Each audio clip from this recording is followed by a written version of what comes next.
de la Brigadier General Dusty Schultz de Estados Unidos. Tema: operaciones de respuesta y recuperación al huracán María.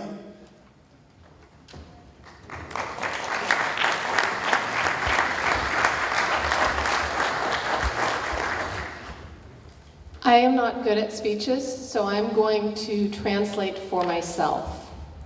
No soy muy buena a los discursos y así voy a traducir por mí mismo. Perdono ahora por mis fallas. I'm sorry now for my mistakes. That being said, it is a great honor to be with such a distinguished group of incredible leaders who are representing the future of our hemisphere. De verdad, es mi honor estar con un distinguido grupo de líderes que están al frente de lo que necesite nuestro hemisférico. Yo tengo la bendición de hace un año, de verdad un año pico, un año y un mes, llegar a Puerto Rico, ser una nueva general, llegar a Puerto Rico, una mudanza con mi esposo, el perro y 2 gatitos, 3 días antes de mi amiga Irma. I have the good fortune and pleasure to have been assigned to Puerto Rico and to be a newly assigned general officer 3 days before my good friend Irma got there. I arrived with a husband, a dog, and 2 cats. And I knew nothing about hurricanes, but I did know about defense support to civil authorities. I did know about the Army Reserve. I did know about leadership. No sabía mucho de los huracanes cuando llegué, pero sí sabía de ser un líder, sí sabía que era apoyar las autoridades civiles durante un desastre natural y también sí sabía mucho de las capacidades de la reserva. La bendición mía fue que llegué a una isla y tiene que saber que mi comando cubre 2 islas. Puerto Rico y también San Tomás en las Islas Vírgenes.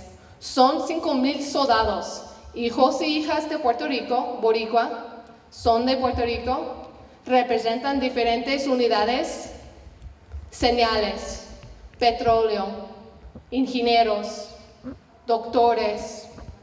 Es que si ustedes pueden pensar de qué tenemos en nuestra fuerza, así lo tenemos allí en mi unidad.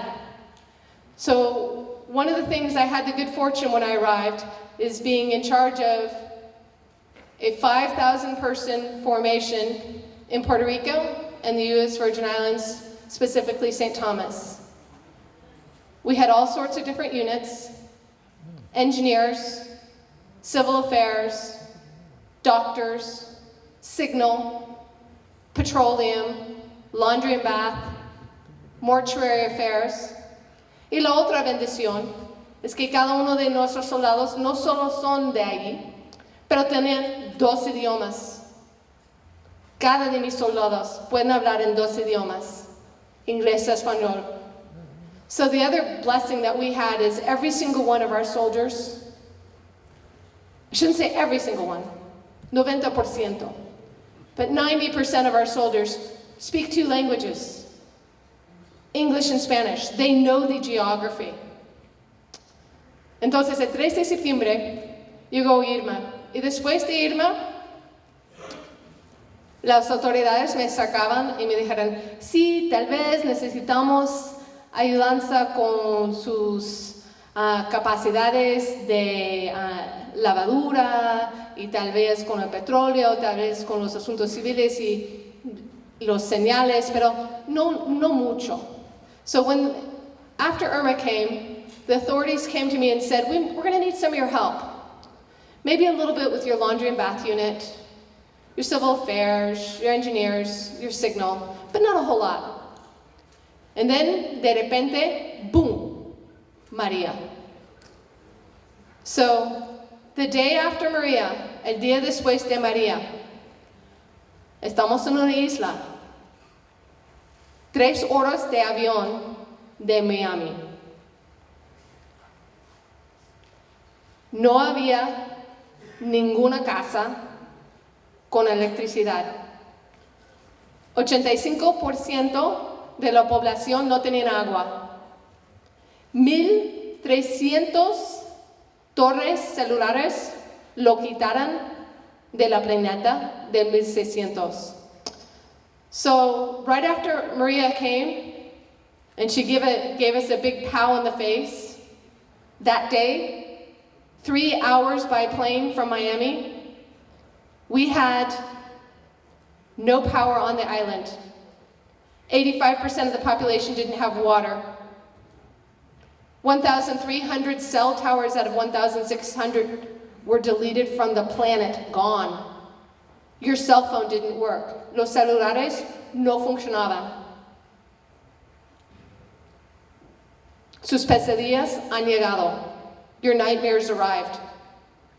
Porque todos sus líderes dicen, jamás. Because all your leaders your whole life say, that'll never happen. En Puerto Rico, no tenemos fuerzas activas, menos que los reclutadores. So we really don't have any active duty force in Puerto Rico, minus the recruiters. Tenemos el componente de la reserva. We have the reserve component. The reserve component has la Fuerza Federal, que es nuestra fuerza, el primer comando de apoyo. It has the Federal Force, which is the 1st Mission Support Command, my command, and it has the National Guard. And you have to wait for everyone else to come. Y tienes que esperar a que los demás llegan. Entonces, el día 3, después de María, yo tenía que ir por el radio de Guapa, a pedir que mis soldados se reportaron, porque quería saber si estaban bien, si estaban vivos, cómo estaban sus familias, si estaban disponibles a asistir. So day 3, after the hurricane hit, I had to go on the AM radio station, to Whopper Radio, and call to my soldiers and say, please report. I need to know if you're okay. I need to know the status of your family. And our soldiers did. Y nuestros soldados vinieron. Y las autoridades civiles nos llamaron. Y los soldados fueron ellos que abrieron los puertos. Fueron ellos que reestablecieron los señales. Es que ellos provieron todo combustible a los hospitales. So our soldiers were the ones that opened the ports, got the communication going, got the petroleum to the hospitals that were running out of fuel, that had 72 hours worth of fuel, because we were a cash-only society. Porque nuestra sociedad ha llegado en dinero efectivo, solo. Y si tú no tienes $1,000, no tienes. So these are things that we don't think of. And we have to call our citizen soldiers. Estos son cosas que no tenemos que pensar generalmente, porque nuestros día por día no tenemos desastres naturales así. Pero cuando hay la llamada, queremos llamar a nuestra reserva, que son soldados ciudadanos. So we do call upon our citizen soldiers on our worst, hardest hours. So I'm going to show you this video, and I'm going to talk a little bit more about what our soldiers, who are just like your soldiers, our citizen soldiers. Les voy a enseñar este video y voy a hablar un poco más de que cómo o qué hicieron nuestros soldados.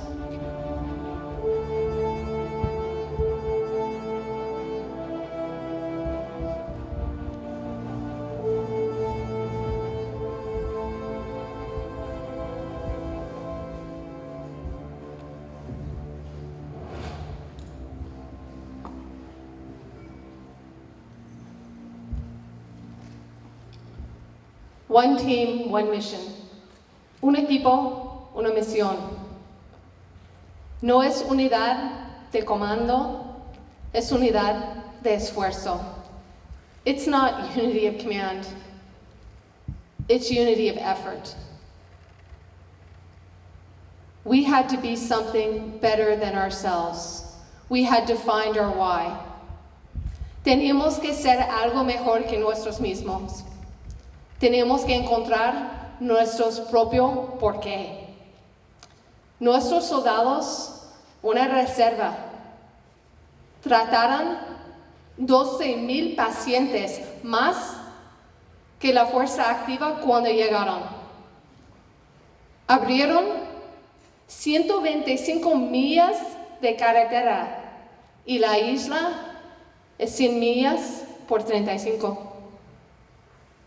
Llevaron más que 1 millón de comida. Purificaban más que 1 millón de galones de agua. So our soldiers treated 12,000 patients, more than the active duty and the hospital ship combined.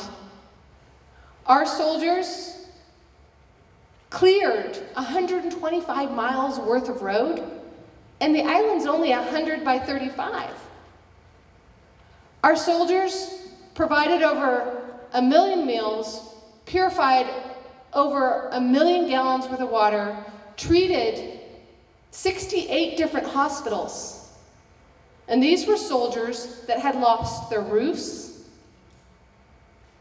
These were soldiers who lost the back of their home.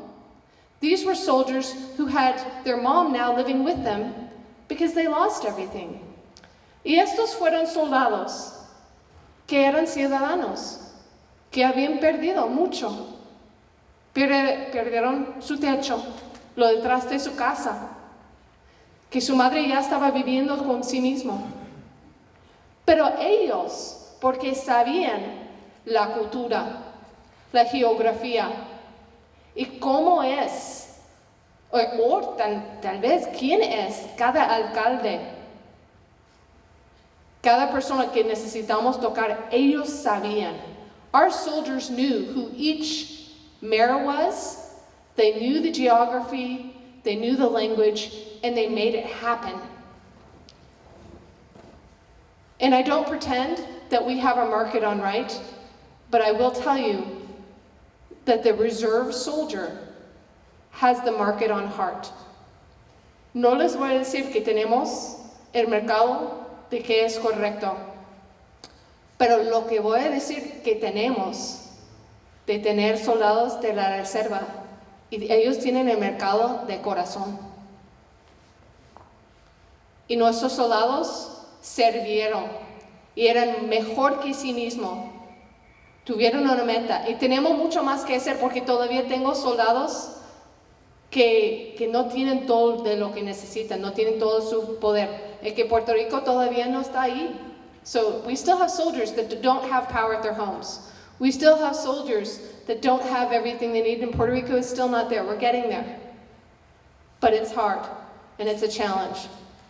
So I wanted to show you, from a reality on the ground, what leadership can do, what you can do, and provide you an opportunity to really think about the possibilities for your forces as well. Quería darles la oportunidad de saber qué puede ser nuestro soldado, qué puede hacer sus soldados, y darles la oportunidad de saber que un liderazgo, el liderato es la clave, la comunicación es la clave, la unidad de esfuerzo es la clave. So leadership, communication, and unity of effort really is the key. It provides us with a way forward, and can really get us ahead, and we're fortunate. And so I thank you for your time today. I do have a few seconds for a question or two before I know I'm supposed to hand this over, but that is the sum in a nutshell before I go much longer. Tengo unos segundos para darles una o dos preguntas, y si no, lo paso a los otros caballeros. So, yes. Question? Okay. Thank you for detailing that. That shows and tells a lot of the story of our reservists and their resiliency, not only to suffer through that for their personal families, but also to be bigger than that and to help a community. My question I have for you, that was over a year ago.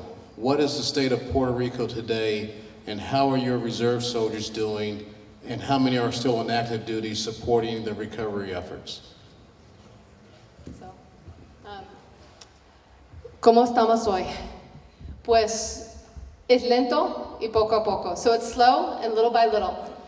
So our soldiers today, we only have, through the end of the month, 26 soldiers on a mission assignment. Hoy día, solo nos quedamos con 26 soldados que tienen un orden fijo para seguir asistiendo con esto, porque hay un tiempo donde transfiere entre la reserva y también a los civiles. Entonces estamos a ese punto y al final de este mes los demás de nuestros soldados van a regresar. So at the end of this month, our final soldiers will be coming off their mission assignment, and there's a time to transition with our civilian leadership. We have trained, hemos entrenado una unidad de búsqueda y rescate. So we've trained a search and rescue team. Our soldiers and the community, la electricidad no es algo que está totalmente disponible todo el tiempo. Es que la mayoría de las facilidades tiene electricidad, so most facilities have electricity, but it's not consistent. We are still recovering, and there's a lot of work to be done. I have probably 90% of my soldiers, as of 2 months ago, had powers in their house. Como más o menos 90% de nuestros soldados hace 2 meses ya tenían electricidad en su casa. Hace 2 meses. Es que yo todavía tengo una de mis ubicaciones donde 900 soldados entrenan que no tiene más que un generador que les sirve por electricidad. So I still have a facility that about 936 soldiers train out of that is still on backup power. We're just not there yet. So, anything else? Thank you so much. Gracias. Muchas gracias también. We appreciate your conference. Quisiera compartir con ustedes alguna información importante en la carrera militar de la Brigadier General Dustin Schultz, actualmente comandante general del primer comando de apoyo a misión de reserva del Ejército de los Estados Unidos, con cuarteles en el Fuerte Buchanan de San Juan de Puerto Rico, donde anteriormente estuvo nuestro Brigadier General Fernando Fernández, quien está apoyándonos en la cabina. En la época que estuvo el General Fernández no hubo ningún huracán. Todos llegaron luego, ¿no?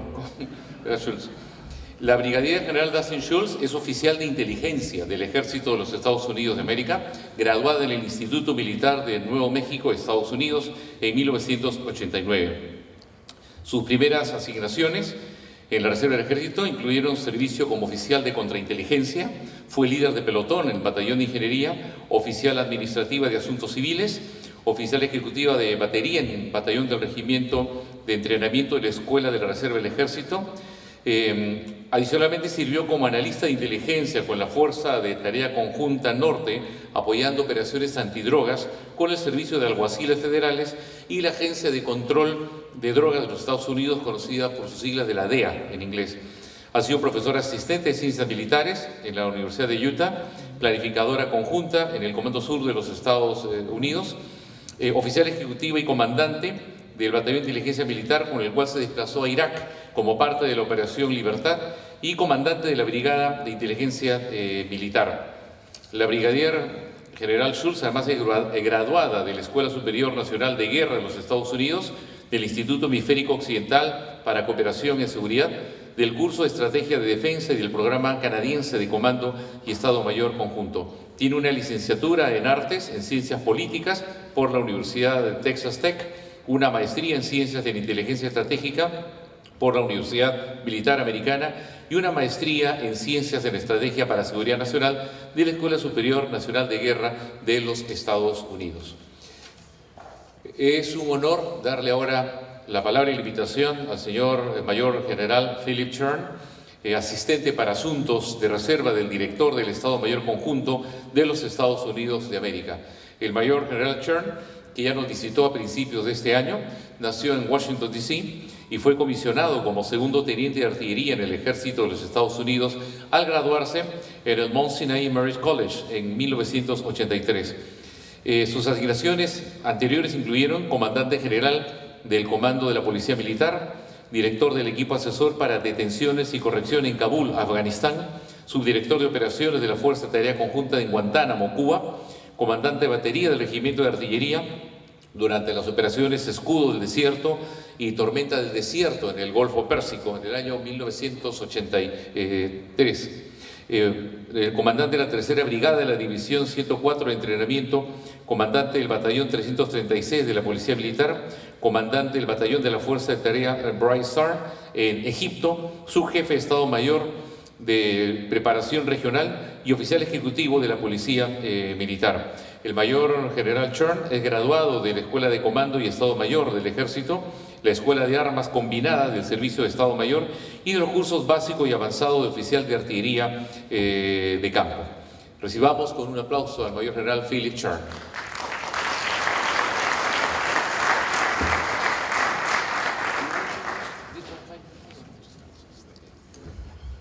Thank you very much for that introduction. When I hear that, even in Spanish, that just tells me that I've been around for a very long time with all the different assignments. General Chavez, general officers, fellow officers here, thank you again. It's great to be here with you for UPOFRA. This is my second year here. And again, I was here in Peru back in March of this past year. And it's good to see old friends again and new friends as well. And I look forward to getting to know you all a little more better today and the next couple of days here. The reserve component of the United States dates back to, okay, our slide's not up yet. Let me just wait a second.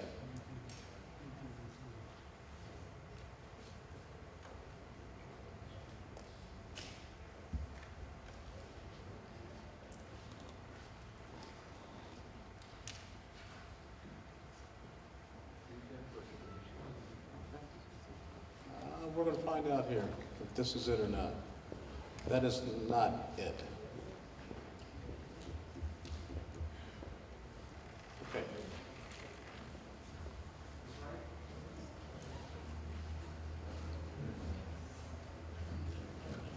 No. No.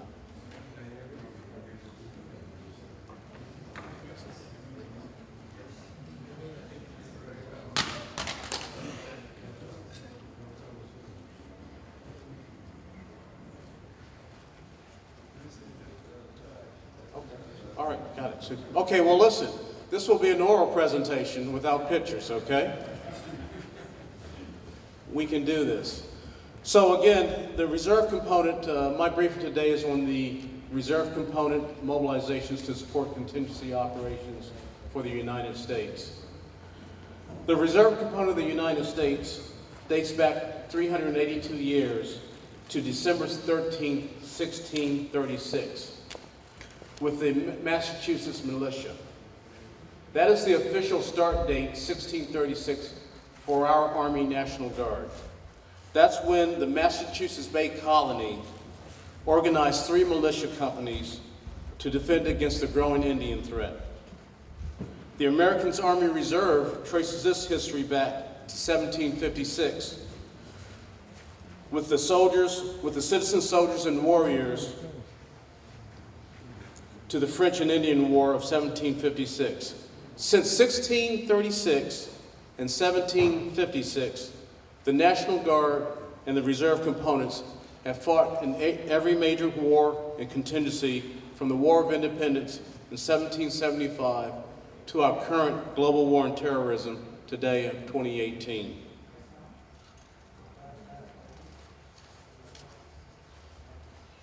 So what I'm going to cover today, I'm going to talk a little bit about our reserve chiefs and about our reserve structure for the Army, the National Guard, the Army Reserve, the Marine Corps Reserves, the Air Force Reserve, and the Coast Guard Reserves.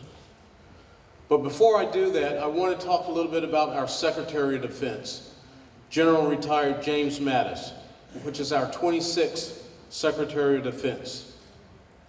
During his confirmation hearing and testimony for Congress of the United States, he was asked about the reserve component, and he commented, and I guess we lost our translator too, didn't we?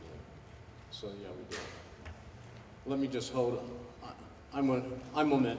We're going to take a little break here.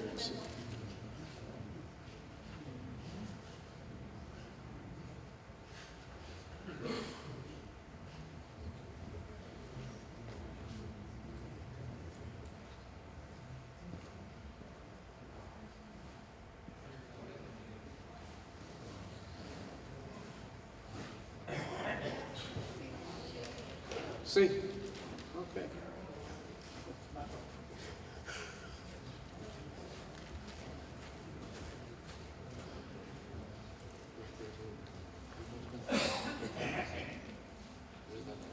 This one right here? Okay, okay, got it, sure.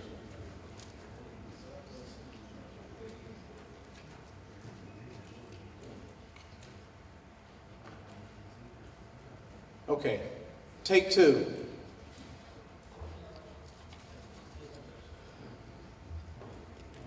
Okay, so let's see. So here's the agenda for today. Okay. So first, well, again, I'll go back. The reserve component of the United States dates back 382 years to December 13th, 1636, with the Massachusetts Militia. This is the official start date of the Army National Guard, when the Massachusetts Bay Colony organized 3 militia regiments to defend against the growing Indian threat. America's Army Reserve traces its roots as citizen soldiers and warriors to the French and Indian Wars of 1756, 262 years ago. Since 1636 and 1756, the National Guard and Reserve components have fought in every major contingency operation from the War of Independence in 1775 to the current fight on the global war of terrorism today in 2018.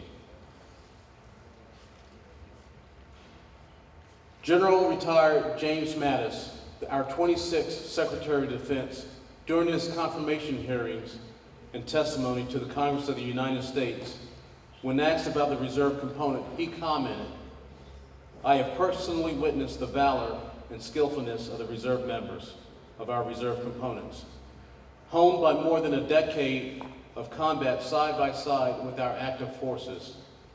It is my view that the total force approach to active duty, Guard and Reserve personnel have worked well for decades, and that elements of the reserve components must serve as our operational and strategic reserve.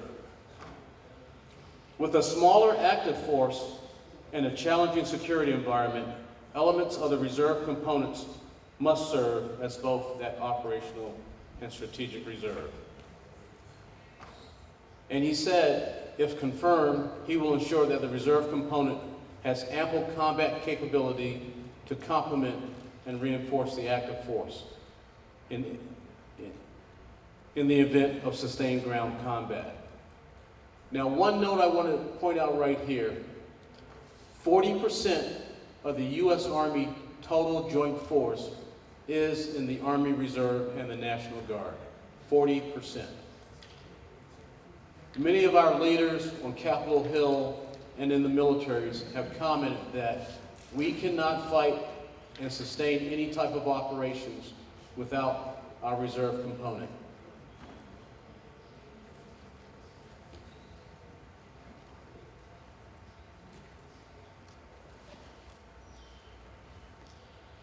The chiefs of the reserve component. Our reserve component is comprised of the National Guard, led by General Joseph Lengel, Chief of the National Guard Bureau. He is a 4-star general and a member of the Joint Chiefs of Staff. Lieutenant General Lucky, Chief of the Army Reserves and Commanding General of the Army Reserves Command. Lieutenant General McMillan, Commandant of the Marine Forces Reserves and Commanding General of the 4th Marine Division. Vice Admiral McCullen, Chief of the Naval Reserve Forces and Chief of Staff of the Reserve Command. And then we have Chief of the Air Force Reserves and Commanding General of the Air Force Reserves, Lieutenant General Richard Scobie. And then we have Rear Admiral McKinley, Chief of the Coast Guard and Commandant of the Coast Guard Reserves. With the exception of General Lengel and the Commandant of the Marine Corps, Commandant of the Coast Guard Reserve, each of the reserve component chiefs has a formation, commands a formation, the largest formation in their service. So in the case of General Lucky, the Chief of the Army Reserves, he has the largest Army formation in our Army, a force of about 200,000 soldiers. Each reserve chief wears 2 hats. First, the statutory requirement, they advise the Secretary of their service and the Chief of Staff of their service on all matters of the reserve forces. They are responsible for the justification and execution of the personnel, operations, and maintenance and construction budgets for their reserve forces. They are the directors and functional managers of the appropriations, the funding for their reserve forces. Secondly, the reserve chiefs are the commanding generals for the reserve forces, responsible for the training, manning, and equipping of the forces, and to provide trained and ready troops to support the combatant commanders' wartime and peacetime requirements.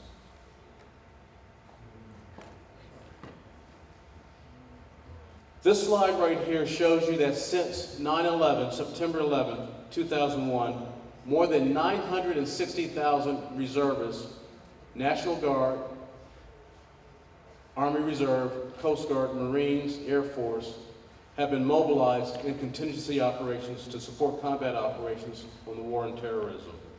Many reservists have been mobilized 4, 5, 6, 7, and some have even been mobilized 10 times over the past 18 years.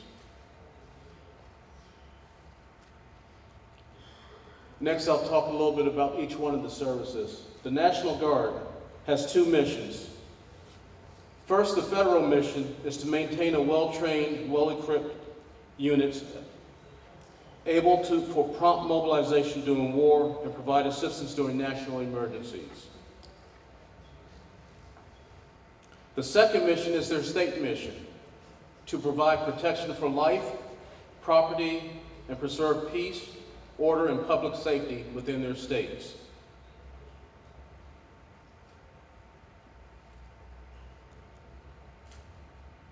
The Army Guard, the National Guard, the Army National Guard has approximately 343 soldiers, and they are authorized instricts up to 350,000 soldiers.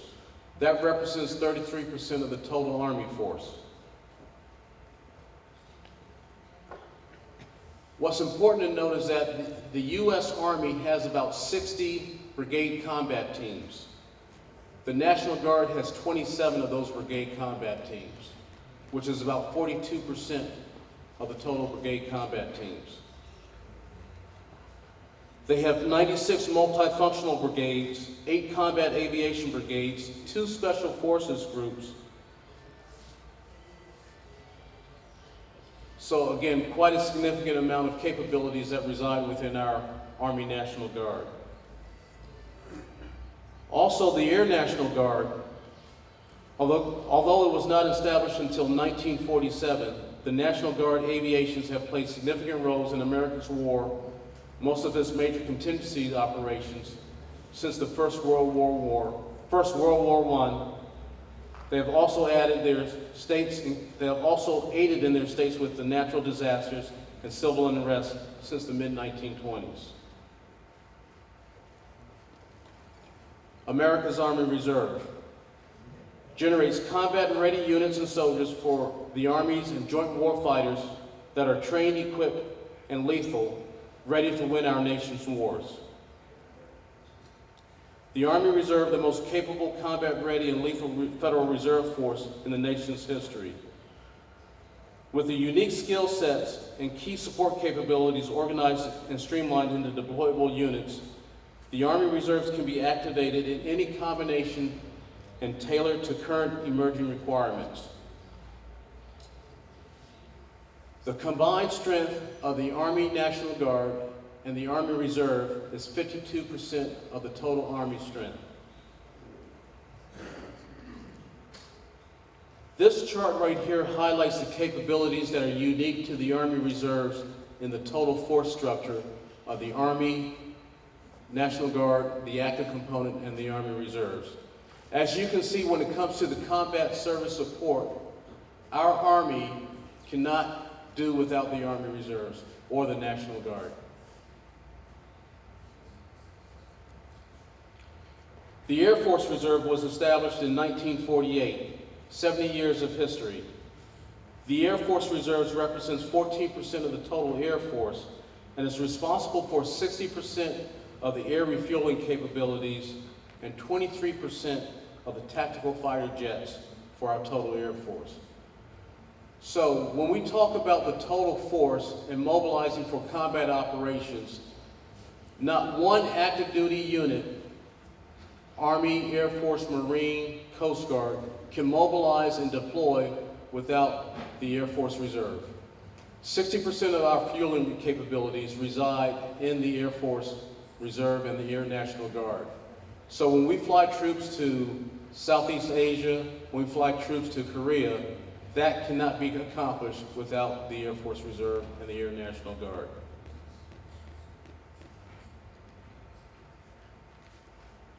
The Marine Corps Reserve was established in 1916. The Marine Forces is the largest command of the Marine Corps. The Marine Forces Reserve is headquartered command for approximately 40,000 Reserve Marines and 187 Reserve training centers located throughout the United States. The mission of the Marine Force is to augment and reinforce the active Marines in time of war, national emergency, or contingency operations. The Marine Force Reserves represent 17% of the total Marine Corps. Next is the Navy Reserve. Established in 1915, combining 17 state naval militaries into a single federal force of over 61,000 Navy reservists. Over 61,000 naval reservists have been mobilized for contingency operations since 9/11. The Navy Reserve represents 15% of the total Navy force. And the last one here I want to cover is the Coast Guard Reserve. The Coast Guard Reserve is 77 years old. It celebrated its birthday on February 19th of 2018. It was established with the passage of the Coast Guard Reserve Act of 1941. The Coast Guard represents 41% of the total Coast Guard force, about 7,000 Coast Guardsmen. The Coast Guard Reserve has a multi-mission, maritime, military service with the responsibility for protecting the public, the environment, and the U.S. economic interests in the nation's waterways, along the coast, on international waters, and in the maritime regions as required to support national security.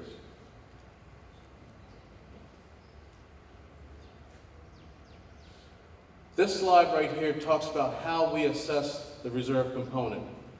The chart shows the different authorities, legislative authorities, and what each one of the different authorities has and how many reservists can be mobilized. It is important to note that the authority to call a reservist must be accomplished with the appropriations or the fundings, which the President will have to go to our Congress to get the funding for if it's not in our current budget. Involuntary activation. Most activations for war other than emergencies are inherently involuntary. involuntary. Only the President or the Congress can order reservists to active duty for an extended period of time.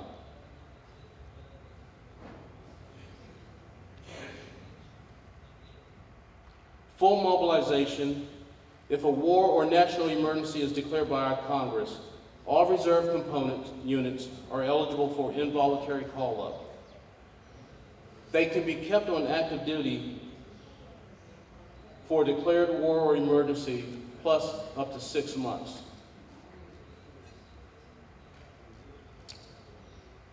Partial mobilization. If the President declares a national emergency, this type of authority allows the President to call up 1 million reservists and individual ready reserve troops under this authority. Reservists can be kept on active duty for up to 24 months. This is the current mobilization that we have been using for the past 18 years for the war on global terrorism.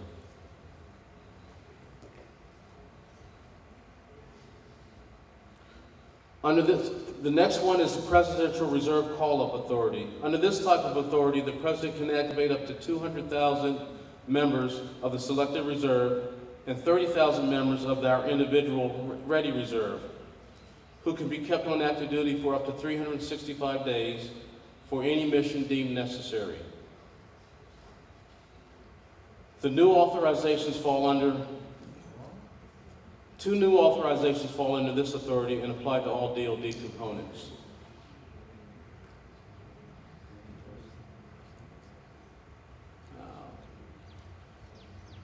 So defense support for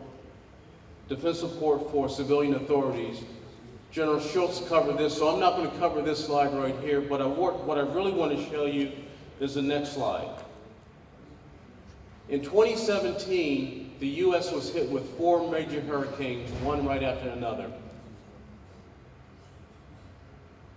with significant impacts, as we still see the post-recovery phases that are still going on in Puerto Rico, in Florida, and in Texas as well.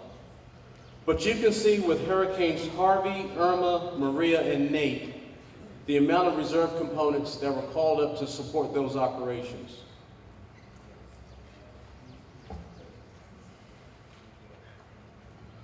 One of the things that I want to iterate, and I said this before, 40% of the joint force for the United States is represented in the reserve component. That's the National Guard and our reserve components.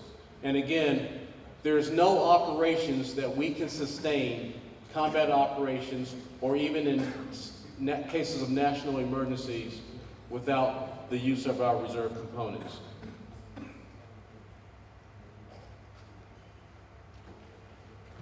The Reserve Component International Programs, and I wanted to highlight this program because this is an important program that I think that we have some opportunities here to partner with countries here in South America. The Reserve Component International Program is a direct reserve-to-reserve programs that increase interoperability, reciprocal reserve exchanges, and help to foster theater security cooperation and maintain allied ties. There are 2 programs: the Military Reserve Exchange Program, individual reciprocal reserve component exchanges supported by the services. Current programs include Denmark, Estonia, Germany, and the United Kingdom. And one of the things that I did when I came down here to visit Peru, I found out that there are many countries here today are eligible to participate in this program.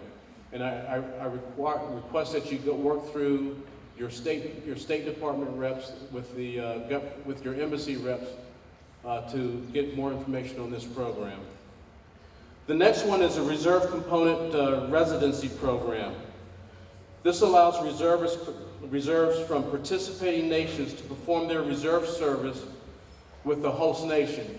So if you have reservists that are living in the United States and they want to get credit for their reserve commitments, they are able to do that with a reserve unit in the United States instead of coming back to their home, Peru, Chile, Colombia, to do that reserve duty.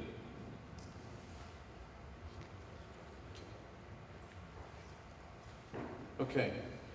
So, in closing, again, I want to say that again, we, the United States, our military, we have gone through a lot of experience with our reserve component. One of the things that I've commented before is that our reserve component was not officially stood up and recognized until about 1948. And that's when we started retirement benefits and pay benefits for our reserve component. Now again, the reserve components were officially established by Congress and law in the 1916s, 1918 time periods. So that time period is essentially where many of your countries are today, in which reserve components are not paid for their time, they don't receive benefits. So it has taken us quite some time to get to where we are, and we are still working and modifying our programs because we understand the vital role that our reserve component plays in the total force. This officially will represent my last duty as my role as the assistant to the chairman of the Joint Chiefs of Staff. I've been in this position for over 2 years. And what I have learned in the past 2 years in participating in UPORFA, one, I've had the opportunity to grow and learn much more about the reserve component, not just the U.S. reserve component, but your reserve components as well. And the experience and the knowledge that you bring, I've been able to take some of those skills back to my country, and also you've been able to learn from me. So I look forward to us still being able to partner and do things in the future to strengthen us all collectively. So again, I want to say thank you very much. I've enjoyed my time here with you for the past 2 years, and I've learned a great deal from you. And I look forward to enjoying my friendships that I have started here, and look forward to seeing you in the future. Thank you very much.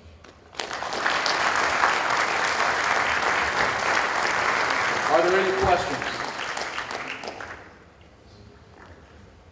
Yes, sí. No hablo inglés, pero en español sí nos traduce. Señor general, el ejército de Estados Unidos tiene algún programa. One moment, please, to give you a microphone.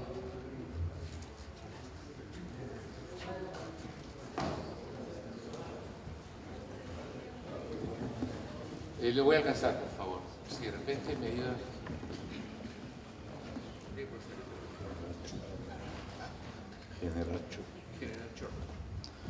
General Chu, escuché muy atentamente su exposición.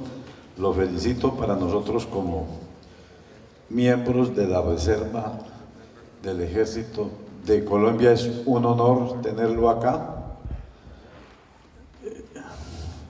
y poder compartir con usted ese gran liderazgo que tiene a nivel mundial.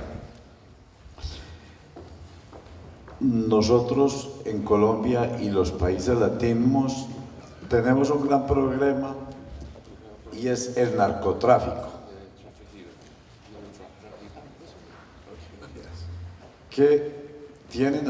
La pregunta es esta, ¿tienen algún programa para que a través de la reserva se ayude a buscar solución para combatir este gran flagelo que es un cáncer que hay actualmente y que todos los días va avanzando más?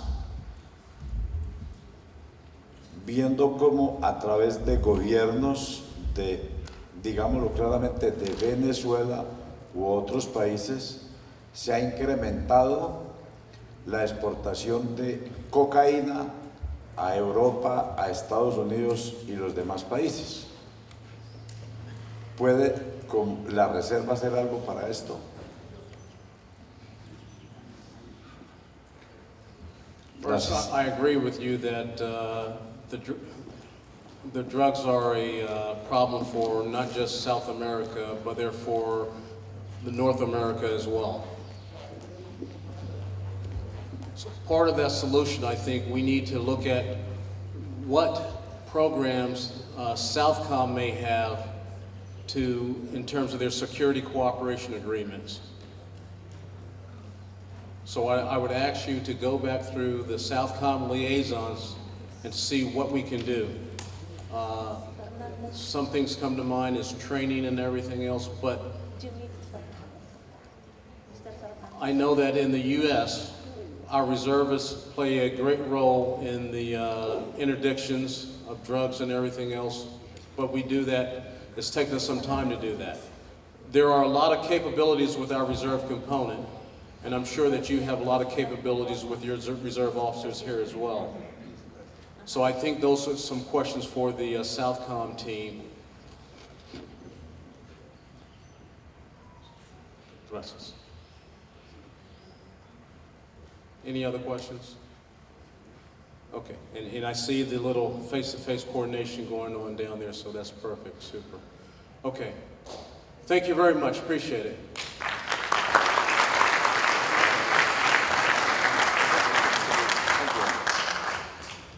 Is yours paper?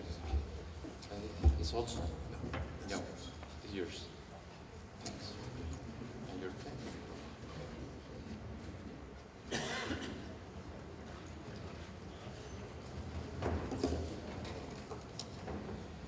Vamos a pasar ahora a la siguiente exposición que va a estar a cargo del señor Brigadier General Roy Mackenzie de Canadá sobre la utilización de reservas del ejército canadiense en operaciones de contingencia. El Brigadier General Roy Mackenzie, jefe del Estado Mayor de la Reserva del Ejército de Canadá, ha estado con nosotros ya hace unos años en Lima, en el Congreso anterior. Él nació en Regina, en Saskatchewan, Canadá. Comenzó su carrera en el ejército canadiense sirviendo como soldado alistado en el regimiento de Seaford Highlanders. En 1986 fue comisionado como segundo teniente, siendo el candidato más sobresaliente en su curso de calificación. Después de completar su grado de bachillerato en Ciencia de Geología en la Universidad de British Columbia, el brigadier general Mackenzie se transfirió a la fuerza regular y se unió al segundo batallón de infantería ligera canadiense de la Princesa en Winnipeg. Más tarde sirvió en operaciones de paz con las Naciones Unidas en Chipre y como observador militar en Guatemala y El Salvador. También otras asignaciones importantes en su carrera: ha sido oficial de Estado Mayor con el regimiento de Queen's Own Cameron Highlanders y el primer batallón de infantería ligera Princesa Patricia, oficial de entrenamiento de la Brigada Canadiense. Su educación militar incluye los cursos de Estado Mayor de Milicia y Comando y Estado Mayor Conjunto en la Escuela de las Fuerzas Canadienses de Toronto, curso de Seguridad Nacional para componentes de reserva de la Universidad de Defensa Nacional en Washington, D.C., la Escuela de Rangers del Ejército de los Estados Unidos y los cursos básicos de salto libre, instructor de paracaidismo del Ejército canadiense. Lo dejo con el señor Brigadier General Roy Mackenzie.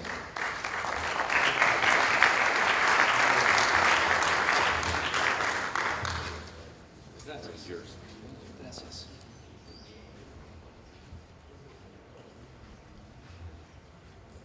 No, gracias. General officers, fellow officers, and you PORFA members, and I'll say friends. This is my second time to Lima to a UPORFA Congress.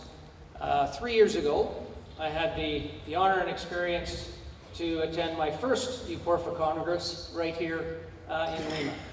So it has been a pleasure to serve these last 3 years and make friendships and understand a little bit about the challenges, the similarities, and the sharing that we can do together in common understanding and common challenges, and how we can overcome some of those challenges. What I would like to present today is really the operationalization of the Canadian Army Reserve. So I am going to touch briefly on a little bit of history, but then focus in on mobilization through to operationalization. And let me see if we get that right. There we are. Is that the Spanish version? I think you want to go to the Spanish version, not the English version. Momento, por favor. Can I go to the version Espanol?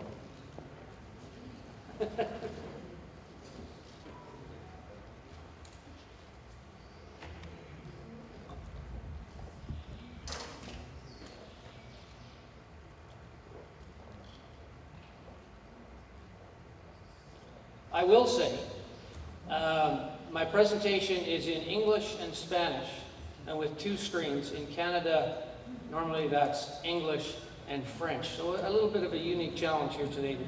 There you go. There we are. Excellent. Gracias. I'll speak very briefly about, just very briefly about our history.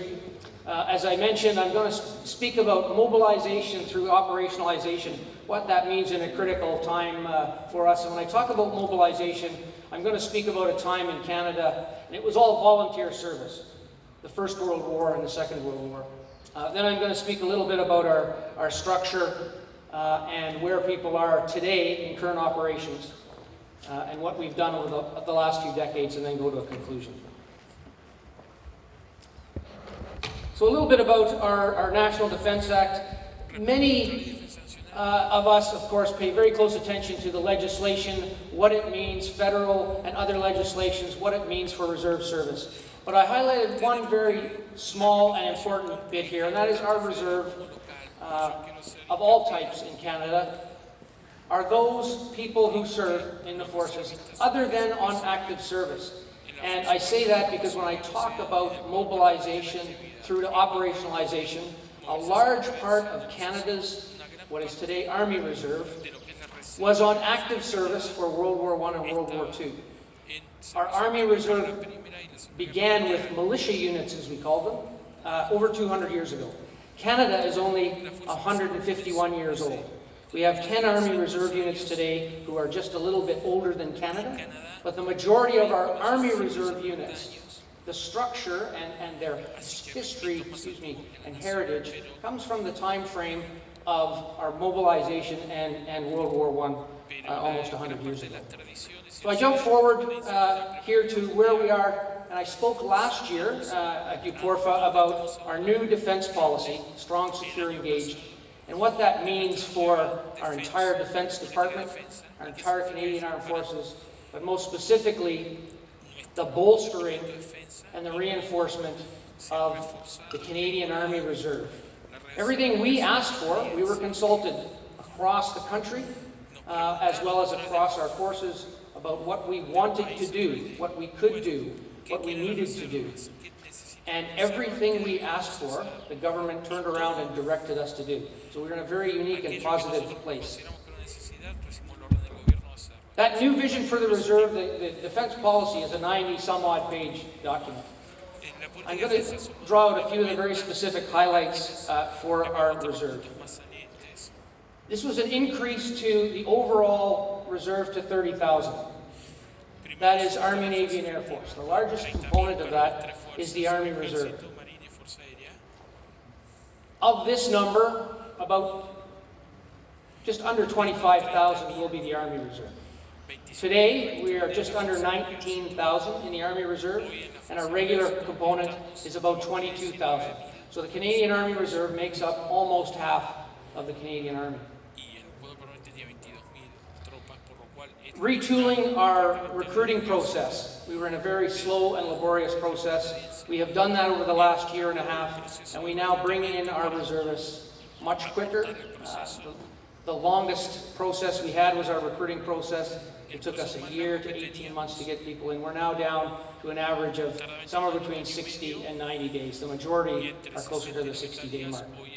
So many of these points that you see up on the screen, we have had very good success in. The most important landmark, I guess, event that we had to tackle, and the only part of the defense policy that was given a specific and near timeline, was full-time summer employment, 4 months of employment for our reservists in their first 4 years of service, beginning in the summer of 2018. So this was published 1 year ago, so we had 1 year to make that happen. The aim of this was to produce new leaders in 4 years, whether they are NCOs, to be at least qualified to be a sergeant, or whether they're officers to be qualified to be a captain. They may not have enough time and rank to be promoted, but in these summer training programs, they would get all of their foundational training and all of their leadership training. It was to fill that gap. We estimated those that would be eligible, and we took an educated guess that we thought 35% would take part in this program. That was about 2,350 people, soldiers and leaders, that we thought would enroll in this program in the first year. And we received the extra funding for that, several $1 million, as you can imagine. And the uptake in this first year, we actually trained and had 4,300 soldiers and leaders, almost twice as many as we expected. A huge success. And the leadership of the forces, and in fact even our government leaders, and especially our deputy minister who controls the money, is very pleased with the success we have. And this is now a new baseline. Almost 10% of our budget will carry on for the Army Reserve year after year with this program. So highlighted for us as a very important success, seen as a vision a year ago, which we actualized this year to make sure that we can have the leaders we need in the future, and we'll carry on with this.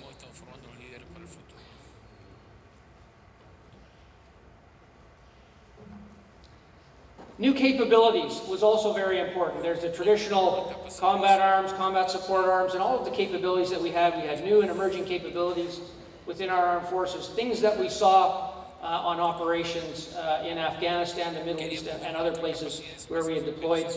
But the government specifically, at our request, directed us to do certain things. I highlight two of these here that we're doing right now. One of them is linked to our light force development and equipment suites that we had in service that we needed to get out to reserve units quickly, as well as new capabilities, light urban search and rescue, which our artillery corps took on as a unique additional task for them. And you'll see the list of other new and emerging capabilities that are required, enablers, or for the threats that we will face today and into the future with cyberspace and other intelligence and other operations. You'll see them there. Much more goes into the work behind where we're going with those lists, but I just wanted to give you that as context of where we've come in the last year, and we've made great strides. The role of the Canadian Army Reserve. I'll start at that baseline. A very important statement for us.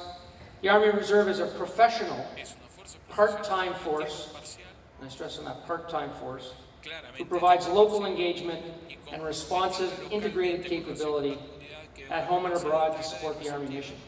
So at home and abroad. Last year in Newport, I spoke about the domestic responses we had to disasters in Canada. This year I'll focus on, as was the theme asked here, for our expeditionary or international operations. If Canadians know someone in the Army, they likely know someone in the Army Reserve. Far more of the communities across the country have reservists. Over 95% of the population of Canada lives within 45 minutes of an Army Reserve location.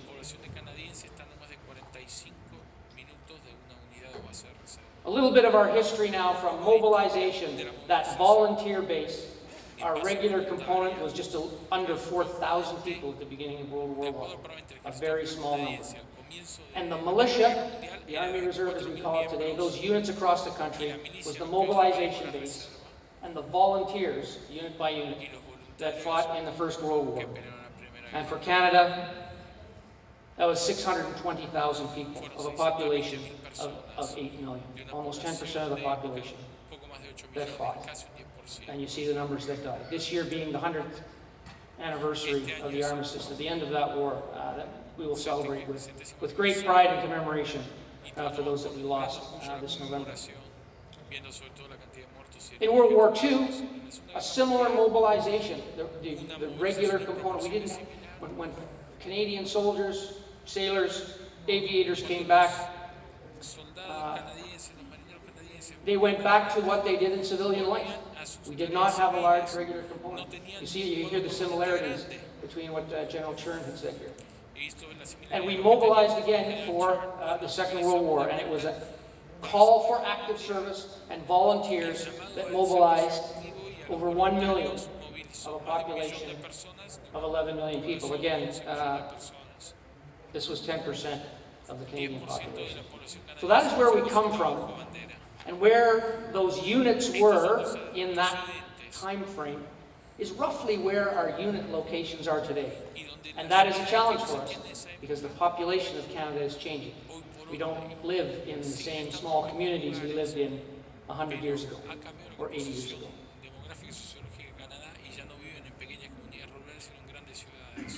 As we move through what was known as the Cold War and in the post-Cold War era, we saw truly then the professionalization of the Canadian Army.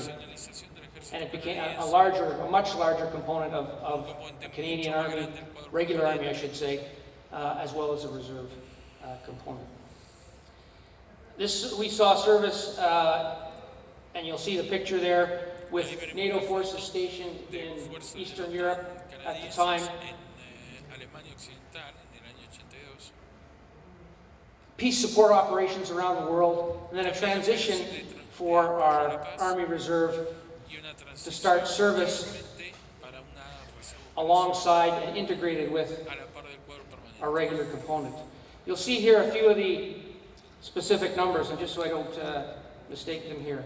So in the last 2 decades, through large operations in the former Republic of Yugoslavia, or East, that part of the world, and in Afghanistan, we saw very large percentages of those forces, organizations, units being Army Reserve.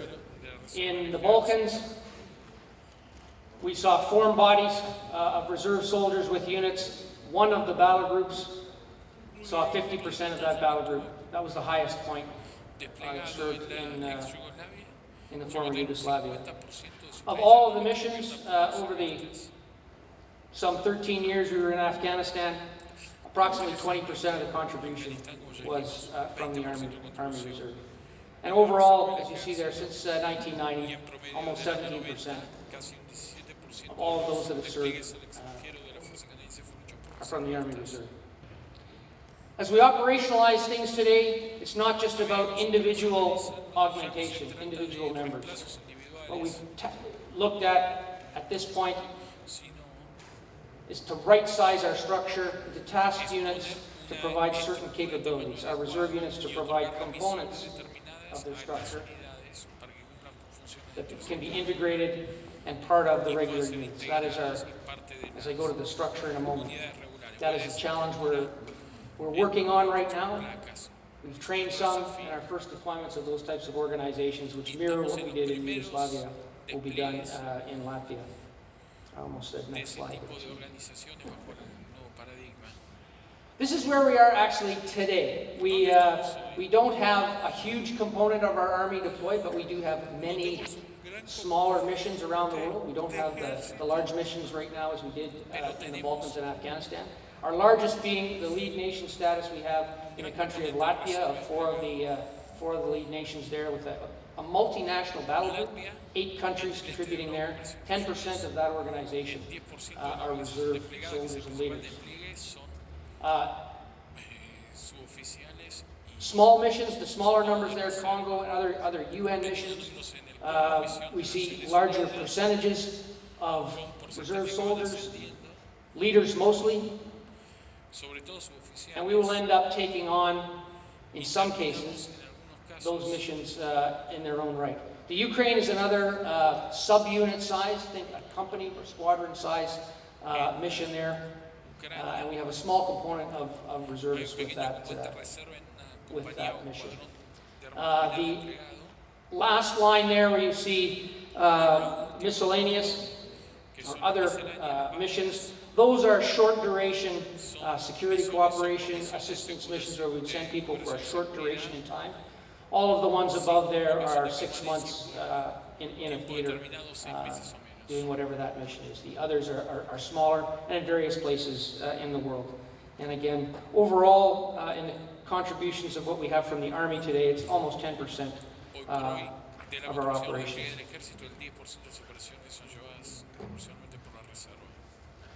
I do just want to talk a little bit about how we are organized across the country, how we're organized in the structure, and then I'll go to questions. So a very good map of our country with the laydown of our 4 divisions, starting with the number 2, the 2nd through the 5th Canadian divisions. The 1st Canadian division is our deployable, it's actually a deployable headquarters, it's not a division structure. And we have a training organization. I'm not sure if size and scale means a lot here across the top of North America. So we're talking about between 5,000 and 6,000 kilometers, depending on where you draw the line across the country. So it's a huge geographic and diverse country. I mentioned the number of units. So 122 reserve units in 117 locations around the country. I'll speak to the division structures in a minute. They are not all the same. They are similar, but not all the same. One of the other areas that I would like to highlight on this slide, though, if you see the small white dots, those are Canadian Ranger patrols. The Canadian Rangers are a very unique part of the Canadian Reserve, the Reserve Force, and they are under the Army. They were first formed in the latter stage of World War II to protect against a potential invasion in the Pacific along the coast of British Columbia, just one coast of Canada. At the end of World War II, 1947, so last year was their 70th anniversary, they were formed in remote communities across the country and in the north. When we bring Canadian Rangers into the forces, into uniform, they are considered trained. They are brought in for their local area knowledge, their skills in living on the land, navigating on the land without GPS and the like. They are truly experts in whatever region, coastal or forest or prairie or Arctic regions that they are in Canada. So they do help us whenever we're doing operations around the country, and specifically support to ground search and rescue and other civil assistance. They're a great asset, and they bring very unique service to our reserve.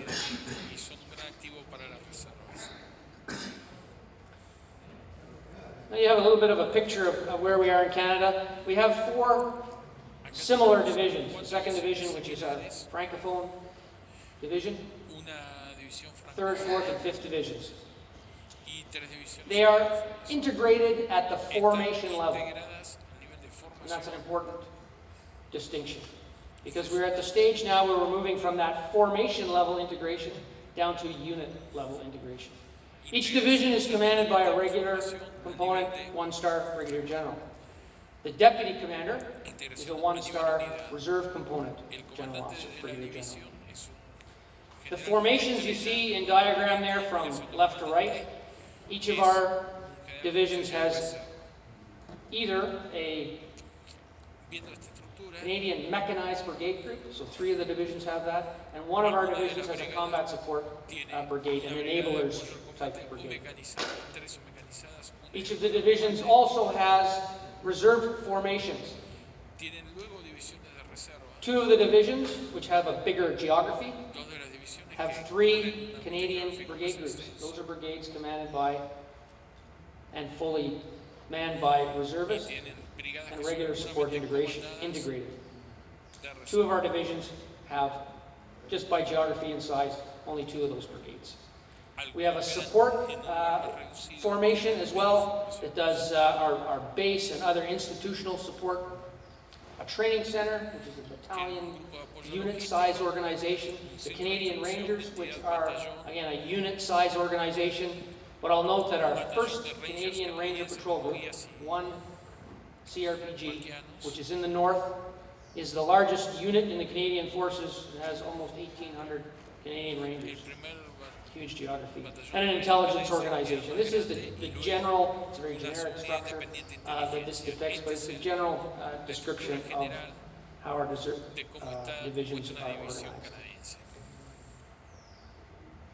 We mount our operations through a lead mounting division when we send our organizations overseas. So at any given time, only one of our divisions goes through that high readiness cycle. I won't speak much more about that. I am going to speak now to where we stand in time with a bit of a graphic of how important integration really is. We are in the process now, because of our new defense policy and all the work we've done, and where we've come through a veteran force, and a veteran army, and a veteran army reserve, to get the right kind of policies to support our people, which will also mean for us the first time in many decades opening up our National Defense Act to rewrite critical components of that. All of the personnel, training, and equipment issues that we need to operationalize the Army Reserve. And it's truly an integrated one Army focus. Our Chief of Defense Staff, and in our vision and the policy for our reserves, the statement of a full-time capability out of a part-time force. That's what we have to do to be able to support our nation's requirements. And we look to many of our allies and how they do that, so that how we can do that better. Integration, the big star there, because we are an integrated Army now, as I mentioned, at the formation level, which means at the unit level, there's extra coordination that has to be done, and friction and difficulty. We are moving towards that integration one more layer down, and there are cultural challenges and institutional challenges with that. We've spent the last couple of years doing much of that, but our service of our men and women, soldiers and leaders on operations over the last 2 decades have really gone a long way to support that cultural change. Ultimately, though, it's what we put out the door, the output, and what our country has asked of us is also something new. What could potentially be up to 9 concurrent operations of many different types, joint, sea, land, and air, together, which is something different to be able to, something new, challenging and different to be able to address the threats that we have in the new domains and the new world and security challenge we live in.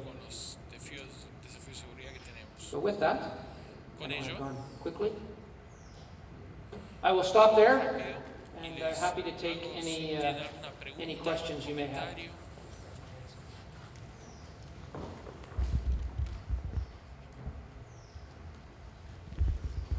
Un segundo para enviar el micrófono. Yes, thank you for your briefing. Just a moment, please. The microphone is coming.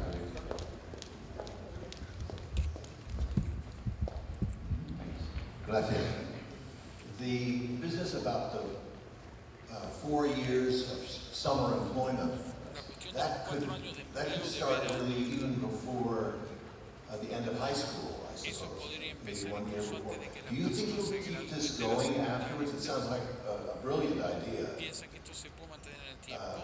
Because it's it will be very attractive to people to have a good start when they're not fully committed to the job. Yes. So that's a very good question, and absolutely the intention is to carry on with this. We've had, over the last 20 to 30 years, individual programs to try and build leaders that link to university or college or students coming out of high school, but never an overall program. We also, in looking at the 4 years, it's not just 4 years because of college or technical universities. We took a look at all of the trades across our Army in our training system, and of the 42 that we have, there were only 7 that needed a 5th year. So the majority of our Army trades, soldiers, leaders, soldiers and officers, I should say, to bring them up to the level of sergeant or captain, at least in their courses, we can do that in 4 summers. So they go away for summer, and we prioritize individual training, support to individual training, amongst other things. We had to show success this first year. If we didn't show success this first year, we wouldn't be baseline funded for it, and we would not be able to carry on. And in fact, the next year will be even more of a challenge, because we've seen almost double the number of people take up the program, which is great.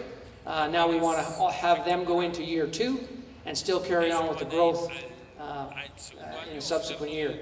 We've also seen in our recruiting a decline over the last decade of about 1,000 a year, and last year was the first year we saw it change because of everything we've done. We've actually increased, overcome attrition and increased by over 1,000. So we're on that right size of things, and we do need to reinforce this program and continue to support it if we hope to get all of the leaders that we need to sustain ourselves for the future.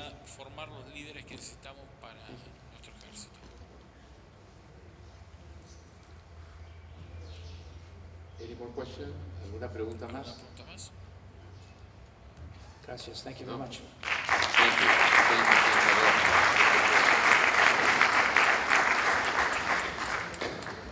Vamos a culminar estas presentaciones de la tarde, agradeciendo siempre a su teniente Santiago Aversa, que nos acompaña en la cabina, con el señor coronel Carlos Sierra Galindo, del Comando de Profesionales Oficiales de Reserva de Colombia, jefe de la delegación de Colombia a UPORFA. El coronel Sierra Galindo se convirtió en oficial de reserva en 1985 al completar el curso de formación de oficiales de reserva de las Fuerzas Armadas de Colombia, siendo comisionado como teniente en el arma de ingeniería.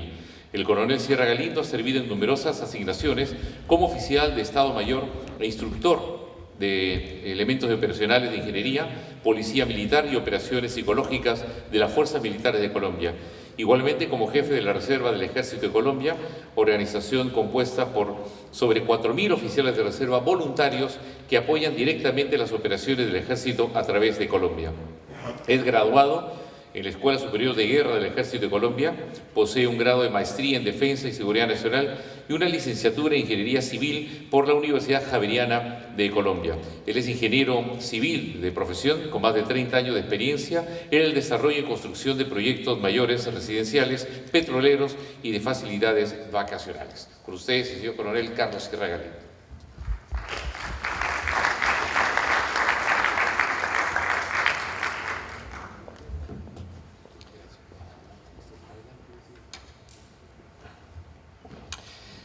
En nombre de la Delegación de Colombia, quiero dar un cordial saludo a todos los asistentes a este congreso y de manera muy especial un agradecimiento a nuestros compañeros de Perú por la organización de este evento. Siempre es delicioso venir a Lima, disfrutar de las maravillas de Perú es siempre fabuloso. Esta mañana vimos una presentación de mi coronel Enrique Gargurevich. Él es presidente del Instituto de Estudios Históricos del Perú. Nos regaló una presentación fabulosa sobre la creación de la primera unidad del Ejército del Perú. Y de eso vamos a hablar entonces en este rato, de historia, pero más que historia, del tema de memoria histórica. Nuestra agenda tiene esos 4 puntos. Primero vamos a ver un resumen sobre lo que es la necesidad de escribir esa memoria histórica y vamos a ver rápidamente algunos temas relacionados con las amenazas que existen cuando uno no escribe la historia, sino permite que otros la escriban. Y al final vamos a ver algunos proyectos que viene adelantando la Reserva en Colombia, precisamente sobre este tema de memoria histórica. La creación de la primera unidad del Ejército del Perú. Por supuesto, todos creímos lo que mi coronel nos contó esta mañana. Es una historia escrita de una forma rigurosa, muy bien investigada por personas profesionales, expertas en el tema de la historia, historiadores. Con el surgimiento de los grupos terroristas en nuestros países del continente, este tema ha cambiado un poco. Hoy en día, quien derrota militarmente al adversario no es el que en el campo del combate le propina las derrotas en las batallas, sino es quien escribe la historia. Si nosotros permitimos que hoy en día aquellos que se han convertido en una amenaza para nuestras democracias y que utilizan el terrorismo, el narcotráfico. Hoy en día escriban esa historia, nos vamos a ver condenados a que en un futuro nuestros hijos, nuestros nietos, nos pregunten: abuelito, ¿tú perteneciste a ese ejército de bandidos que dice la historia que hubo en nuestro país? Esa es la principal necesidad de escribir la verdad de lo que sucede en nuestros países, con lo bueno y con lo malo. Pero es indispensable evitar que otros escriban esa historia. Vamos a ver rápidamente algunos de los de algunas frases que sustentan esa necesidad de escribir esa historia. Eso no es reciente, eso viene de hace muchísimos años. Mentir, que de eso algo quedará. Cuando más grande sea la mentira, más gente la va a creer. Por supuesto vemos quién era el gestor de esas ideas y el resultado que obtenía. El general Dwight Eisenhower también se preocupó mucho por el tema y propuso tomar fotografías, películas. Por supuesto, él tenía el temor que estoy manifestando, y es que algún día, como lo decía él, algún idiota se va a plantar y va a decir que esto nunca sucedió. Esa es la necesidad de escribir realmente lo que sucede y evitar que otros la escriban. Pero hay muchos que también han llegado a convertir esto en una doctrina. A los que se opongan, siémbrales delitos. Eso los descalifica para siempre. Bueno, ustedes ven en la pantalla cuál es el fondo de las ideas y quién las dice.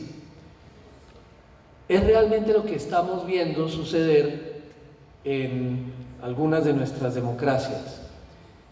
Y el oficial de reserva es el que está llamado hoy en día a neutralizar, como parte de ese puente que existe entre el estamento militar y el civil, neutralizar, este tipo de acciones, de actividades. Eso comienza con un fenómeno de falsos testigos.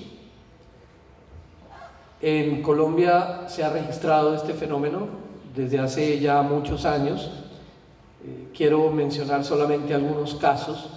He traído algunas imágenes de unos medios de comunicación, principalmente del periódico El Tiempo. Es el periódico más importante hoy en día en nuestro país, de mayor circulación, el que más tiempo tiene de duración en publicación de noticias, y registra este tema precisamente como un cartel de falsos testigos y lo compara con las entrañas del demonio.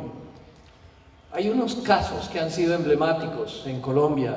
El hombre que ven ustedes en la pantalla, Alberto Jubis Hasbún, fue falsamente acusado, precisamente por un falso testigo, de haber asesinado a un candidato presidencial, Luis Carlos Galán, cuando lideraba todas las encuestas y muy probablemente habría llegado a la presidencia de Colombia. Este fue lo que se conoce en nuestro país, en nuestras democracias, como un magnicidio. Todavía está incluso en investigación. Pues este señor estuvo muchísimos años preso en una cárcel por un falso testimonio. Como este caso, muchos, como el de la imagen anterior, la Fiscalía General de la Nación, una vez que él quedó libre, se vio obligada a ofrecer muchas disculpas y tratar de compensar. Pero hay muchísimos casos. En Colombia hay un caso muy conocido, el del coronel Alfonso Plazas Vega, relacionado con un episodio del Palacio de Justicia, hace cerca de 27 años sucedió. Grupo terrorista M-19 se toma a sangre y fuego el Palacio de Justicia, asesina a los vigilantes desde la entrada, masacra a unos magistrados con la intención, además, de incendiar unos archivos que iban a permitir la extradición de unos narcotraficantes del cartel de Medellín. El coronel Alfonso Plazas Vega comandó la operación de rescate del Palacio de Justicia. En su momento fue considerado un héroe en Colombia y con el paso del tiempo comenzaron a surgir falsos testigos, falsas víctimas. Hay un caso de un falso testigo con relación al tema del coronel Alfonso Plazas Vega, que es esta carta que ven ustedes en la pantalla, escrita de puño y letra del falso testigo. Él en su carta básicamente dice que le ofrecieron unos beneficios jurídicos y económicos, incluso le ofrecían la libertad. Como sucede casi siempre en estos casos, el falso testigo es un preso, es alguien que está purgando una condena en una cárcel. Aquel que tiene una sentencia a muchos años de prisión, muy fácilmente estaría en condiciones de firmar cualquier testimonio si le rebajan esa condena y le dan otro tipo de beneficios, incluso económicos. En este caso, también, además de ofrecerle la libertad, estaba condenado a más de 100 años de prisión. Le ofrecían sacarlo del país, sacar a su familia también del país, pero no le cumplían, y pasaba el tiempo y no le cumplían. Entonces, en su carta, él le dice a la juez del caso, esa es la carta, que como no le han cumplido, le va a hacer llegar otra carta al señor Plazas diciéndole que se retracta de su testimonio. Es el fenómeno que en Colombia se conoce como pitirrato, porque hay un falso testigo muy famoso, alias Pitirri, en este momento vive en Canadá con varios de sus familiares, por cuenta del erario colombiano, por haber entregado un falso testimonio en contra de un grupo de militares. Entonces el fenómeno ya tiene incluso nombre, se conoce como el pitirrato. Este fenómeno viene acompañado con el de las falsas víctimas, que también lo registran los medios de comunicación como la espantosa historia del cartel también de las falsas víctimas. Quiero destacar en este caso que el número de falsas víctimas se estima en 22.000. Detrás de cada una de ellas hay grupos de militares o de funcionarios del gobierno, del Estado, que están investigados. Algunos de ellos están ya presos. Y sin embargo es de amplio conocimiento en nuestro país que esto sucede. Hay una unidad en la Fiscalía en Colombia que es precisamente la que se encarga de detectar las falsas víctimas. Ellos afirman que hay cerca de 7.000. Sin embargo, la cifra que se maneja en medios de comunicación y en los análisis que hacen quienes se dedican a este tema es de cerca de 22.000 falsas víctimas. Pueden ustedes darse cuenta el tamaño del fenómeno y las consecuencias que esto puede traer para una democracia. Esta señora que aparece en la pantalla, Mariela Contreras, es una de las 22.000 falsas víctimas. Ella logró hacer llevar a la cárcel a un general de la República, general Jaime Uzcategui, y ella con sus familiares cercanos, en una denuncia por este caso, que se llama el caso de Mapiripán, logró más de $1 millón de indemnizaciones. Entonces vemos que detrás del tema hay muchos objetivos. Hay un objetivo ideológico, por supuesto, un objetivo político, pero además hay un objetivo económico. La falsa víctima termina por obtener indemnizaciones muy importantes por parte del Estado y además está haciendo esa otra función que es la de mantener en investigaciones jurídicas a personal de las fuerzas militares. Siempre en esta parte insisto en que no absolutamente todos los casos son falsos. Lamentablemente hay casos, como sucede siempre, en los cuales hay culpabilidad por parte del personal uniformado, por parte de miembros de las instituciones. Claro, los ejércitos de nuestros países no están compuestos por ángeles tampoco, y hay algunos miembros de nuestras instituciones que deciden delinquir o conectar con delincuentes. Pero el fenómeno se presenta precisamente porque esos muy pocos casos que son comprobados y que se castigan con todo el peso de la ley, se magnifican, se extrapolan hasta lograr las cifras que estamos viendo y los resultados como los ejemplos que estamos viendo. Es una muestra solamente de algunos de los casos que se presentan, que son muy notorios en nuestro país. Pero donde quiero hacer énfasis es en el tipo de proyectos que puede trabajar el oficial de reserva para neutralizar este fenómeno de las falsas víctimas, de los falsos testigos, y lograr que se escriba la verdadera historia de lo que ha sucedido en cada uno de nuestros países.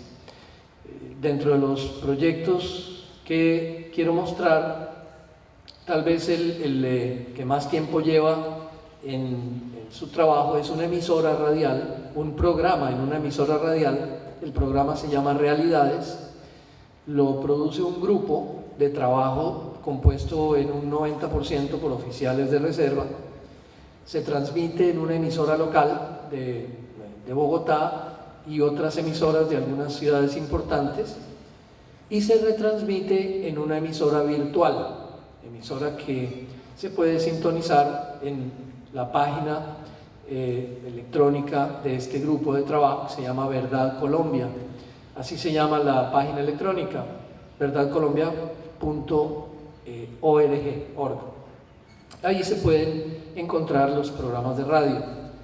Este trabajo pues facilita que a mucha gente le llegue otra versión distinta del análisis, no hecha por ciertas cadenas radiales, sino por otras personas que tienen simplemente el interés de que se conozca la verdad, sin ningún interés distinto, ni comercial, ni político, sino solamente investigativo y analítico. Hay un periódico digital que también tiene muy buena participación nuestra, de los oficiales de reserva, tiene una amplia circulación. Hoy en día, ustedes muy bien conocen, el tema digital pues es tal vez lo que más se consulta por parte de los lectores, las redes sociales.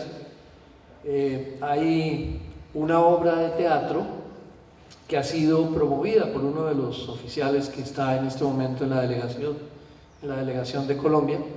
Es una obra teatral que se llama Vanguardia y Retaguardia y cuenta precisamente parte de los dramas que se viven en el conflicto colombiano, para que también quienes asistan a esa obra tengan la posibilidad de ver lo que realmente sucede y ha sucedido en el conflicto en Colombia. Hay alianzas estratégicas. Un oficial de reserva en Colombia es de la familia de los dueños de este periódico importante, El Tiempo. Hay un oficial de reserva presente acá que es director de alianzas estratégicas de la Universidad Sergio Arboleda, pero en esa universidad también hay otros oficiales de reserva, también en vicerrectoría, en cargos muy importantes, y hemos logrado alianzas estratégicas para trabajar en estos temas. Operaciones psicológicas, no me voy a detener en este campo porque ya en otras ocasiones hemos hablado mucho de estos temas, pero ya hemos trabajado en este tema también en la parte internacional. La persona que ven ustedes en la pantalla, que tiene la camiseta del equipo de Colombia de fútbol, es una oficial de reserva que vive en Washington y desde allá promueve una actividad para la imagen, mejorar la imagen institucional y para lograr que desde allá se envíen cartas a los miembros del ejército colombiano, quienes también las responden. Es un trabajo que se hacía intensamente en Colombia, pero ahora también se está trabajando a nivel internacional. El Banco de la Verdad, que vendrá complementado con algún concurso que vamos a hacer próximamente sobre cuentos de situaciones ocurridas en municipios o en poblaciones pequeñas de Colombia, cuentos escritos por los mismos pobladores de esos sitios, campesinos, ojalá niños, que escriban lo que han visto. Y eso, a través de ese concurso de cuento, se volverá una publicación en donde todos los colombianos podrán leer de puño y letra de aquellos de quienes vivieron la historia, qué fue lo que realmente sucedió. Hay un laboratorio legislativo en donde algunos miembros de la Reserva, que pertenecen a este Comando de Apoyo a la Misión de Memoria Histórica, se encargan de analizar la parte legislativa desde el momento en el que son presentados los proyectos de ley.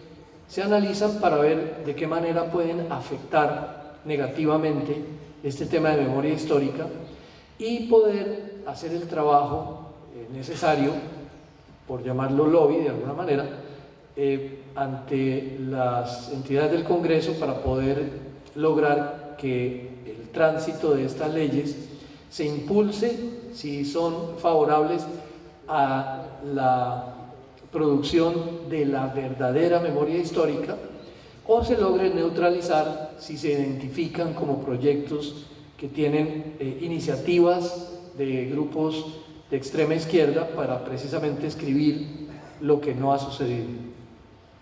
Tenemos el periódico oficial de la Reserva, el periódico Héroes. En algunas reuniones anteriores de UPORFA he tenido la oportunidad de traer ejemplares de este periódico. Hemos trabajado recientemente sobre este tema de memoria histórica de una manera intensa en este periódico para que los oficiales de reserva en todo el país que lo reciben, sus familias y sus amigos, conozcan ese tema y vean la necesidad de trabajar en temas de memoria histórica. Y lo más reciente que se ha realizado es un concurso de pintura. Es algo similar a lo que mencionaba, el concurso de cuento, pero en este caso se reciben obras dibujadas, pintadas, producidas por personas de las veredas, de los campos, que han sido víctimas o testigos de lo que realmente ha sucedido en Colombia. Y eso es lo que plasman ellos en sus dibujos. Oficiales de reserva son quienes promueven este tipo de actividades, consiguen los premios para darle a los participantes de estos concursos y bueno, pues la idea es llevar este tipo de concursos a otros sitios del país. Hasta el momento se han hecho solamente en el interior, pero muy próximamente tendremos oportunidad de hacerlos en la costa norte del país y multiplicarlos en otros sitios. Eso, en resumen, es el trabajo que viene haciendo este grupo de reserva en la unidad del Comando de Apoyo a la Misión de Memoria Histórica. Y los invito a que en todas las reservas de nuestros países, nosotros como puente entre el civil y el militar, tengamos la oportunidad y la decisión de trabajar en este tema para que se cuente la verdadera historia de lo que sucede y ha sucedido en la historia de nuestros conflictos en cada uno de los países. En los 5 minutos que me quedan, quiero presentar un video de el oficial que maneja las reservas en Francia. Él estaba invitado hoy al Congreso, lamentablemente no pudo venir, él iba a estar como observador, pero nos envía un breve video con un saludo. Muy probablemente en nuestro próximo congreso vamos a tener la oportunidad de invitarlo también como observador para que esté acá. Voy a pedir la traducción, no del francés, porque el video tiene los letreros en español, está en francés, pero tiene los letreros en español. Entonces, para que por favor, si tienes video ahí. Gracias.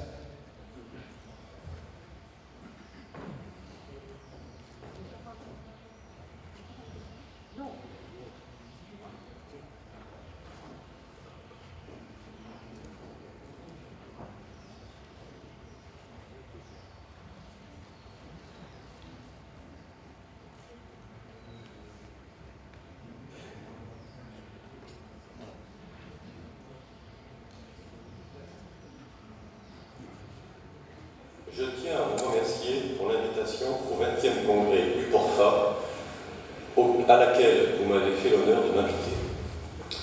Je souhaite remercier dans un premier temps le général Fernando Fernandez, président de l'UPORFA, et dans un deuxième temps le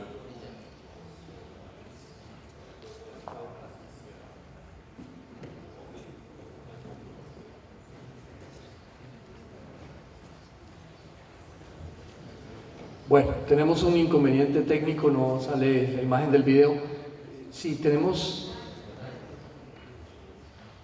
Ah, sí, es.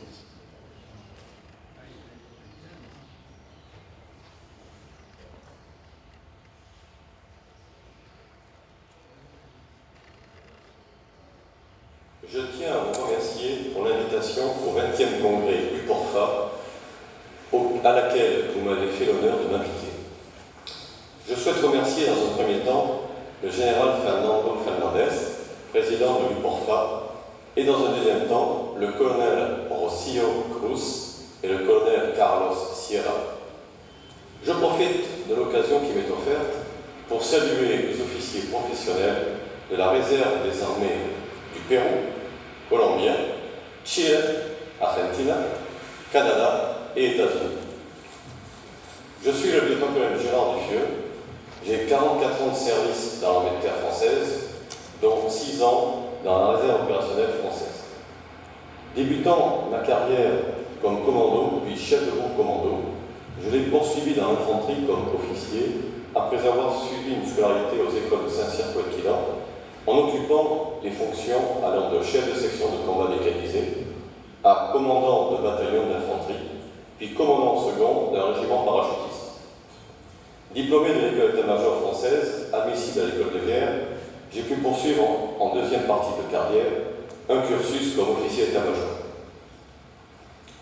J'ai rejoint en 2012 la réserve opérationnelle pour occuper les fonctions d'analyse 3 alpha, des fonctions commandement, tactique et conduite des opérations en contact, lors des exercices majeurs de l'armée de terre pour évaluer les postes de commandement, les PC, de niveau brigade et division avant projection sur un théâtre d'opération.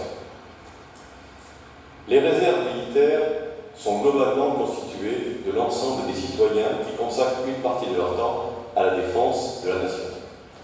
Les 3 composantes des réserves militaires sont la réserve opérationnelle de premier niveau, que l'on appelle R1, qui est constituée de volontaires ayant souscrit un contrat d'engagement d'1 à 5 ans. Ces réservistes reçoivent une formation et un entraînement spécifique afin d'apporter un renforcement temporaire de quelques dizaines de jours par an aux forces armées et formations rattachées. La réserve opérationnelle de disponibilité, dite de deuxième niveau, dite RO2, regroupe sous un régime de contrainte tous les anciens militaires issus de l'armée d'active dans la limite de 5 années suivant la cessation de leur état de service militaire.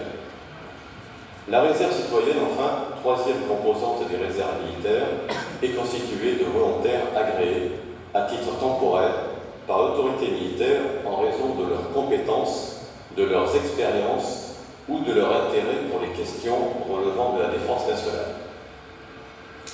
Depuis le 13 octobre 2016, la Garde nationale fut créée en France pour regrouper toutes les composantes de la réserve nationale du ministère de la Défense comme du ministère de l'Intérieur. La Garde nationale est intégrée aux forces existantes, elle elle rassemble tous les réservistes ayant vocation à porter une arme, soit tous les volontaires servant au titre d'un contrat d'engagement à servir. Dans la réserve opérationnelle de premier niveau des armées et des formations attachées, dans la réserve opérationnelle de premier niveau de la gendarmerie nationale, dans la réserve civile de la police nationale. Je préciserai toutefois à ce stade que la réserve opérationnelle deuxième niveau et la réserve citoyenne ne font pas partie de la garde nationale car ils n'ont pas vocation à porter des armes. La garde nationale contribue aux missions des forces armées, formation attachée relevant du ministère de la Défense, de la gendarmerie nationale et de la police nationale.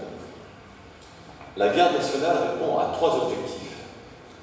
Tout d'abord, accroître la participation des réserves au renforcement de la sécurité des Français, apporter une réponse concrète au désir d'engagement de la jeunesse. Enfin, favoriser la cohésion nationale et développer l'esprit de résilience face aux menaces actuelles. À titre d'exemple, en 2018, la gendarmerie, la police nationale et les armées sont en mesure de mobiliser chaque jour au sein de la garde nationale à l'entraînement en opération ou en renfort de la sécurité quotidienne des Français 9250 réservistes équipés et mobiles, ce qui représente une augmentation de 2/3 par rapport à 2015. En guise de conclusion, je voudrais insister sur le fait que, malgré la variété des statuts, des milieux sociaux et professionnels et des emplois tenus, les réservistes partagent des valeurs communes dont la richesse représente une formidable atout. Leur principale motivation est la volonté de servir de manière concrète. Ils se disent séduits par les valeurs de camaraderie, de fraternité d'armes, de discipline et de rigueur. Ils sont également animés par le sens de bien commun, l'esprit de service et le goût de l'action, du terrain et des responsabilités. Ces qualités et ces valeurs sont précieuses, aujourd'hui comme hier. Je vous remercie de votre attention avec l'espoir de vous rencontrer un de ces jours lors d'un prochain forum. Bueno, muchas gracias. No sé si hay alguna pregunta, no hay tiempo tampoco. Gracias. Gracias, profesor Galindo. Merci beaucoup, avec plaisir. Nuestro ejército es un ejército de influencia francesa. Tendré ocasión de contarles algo también de la historia de la misión francesa en Lima. Permítame, por favor, invitar a mi general Moisés Chávez Farfán, comandante general del Coremove, para tener un presente, un recuerdo de su diploma a nuestros 4 distinguidos expositores. Por favor, mi general, adelante.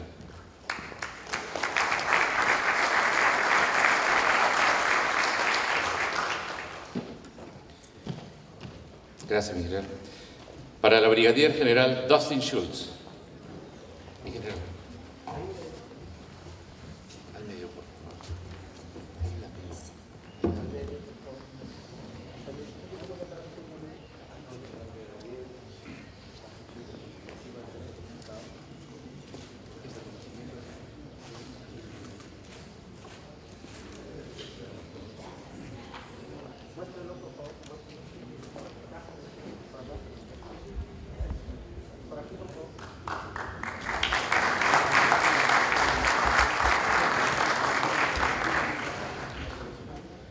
Al señor mayor general Philip Churn.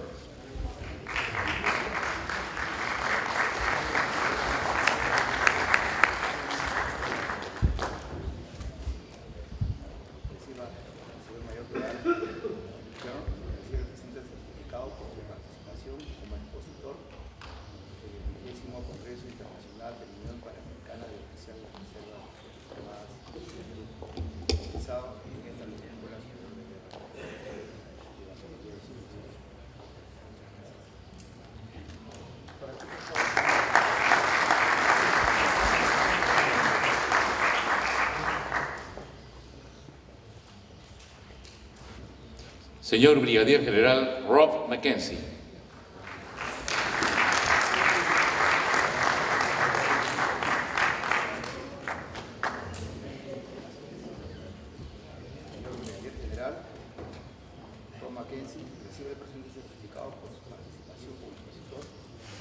Congreso Internacional de la Unión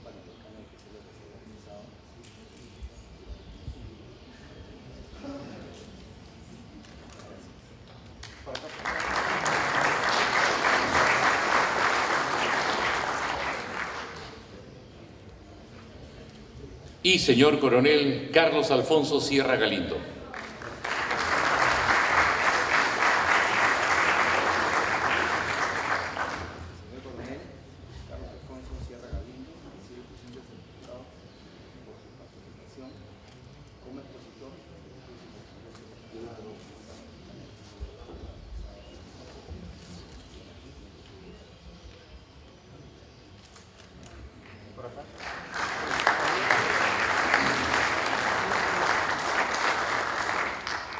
Muchas gracias. Si nos acompañan, por favor, mi coronel Sierra, no se retire por una fotografía con los cuatro.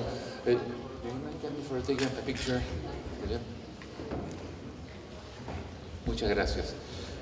Mientras nos preparamos para esta última fotografía, por favor, les rogamos retornar los equipos de interpretación simultánea, audífonos y los transceptores. Hay un transceptor como este que no lo encontramos de repente. Si fueran tan amables de buscar en sus bolsos o maletines. Do you mind looking for this device, this transceptor? Please looking for in your bags or briefcase.